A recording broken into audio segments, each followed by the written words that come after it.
আসসালামু আলাইকুম প্রিয় দর্শক,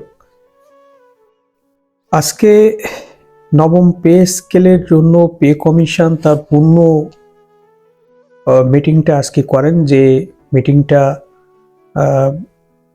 আগে হওয়ার কথা ছিল সেটার দিন আজকে। তারা যে প্রেজেন্টেশন উল্লেখ করেছেন সেখানে সর্বনিম্ন যে বেতনটা, এই বেতনের উপরেই 3টা প্রস্তাবনা আসছে।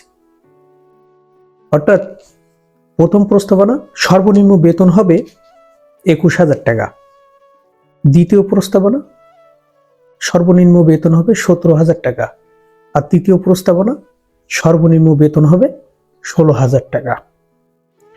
মোটামুটি এই 3টা প্রস্তাবনা চূড়ান্ত করছে, এখান থেকে যে কোনো একটা সিলেক্ট হবে।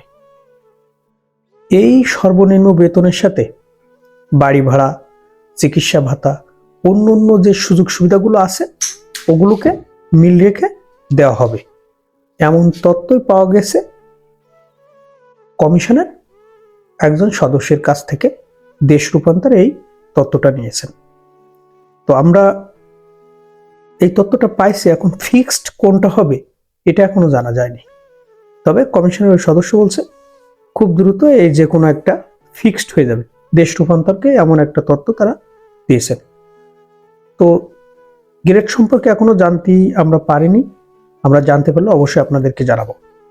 আমাদের চ্যানেলটি ভালো লাগলে অবশ্যই সাবস্ক্রাইব করবেন। ভালো থাকবেন। আসসালামু আলাইকুম।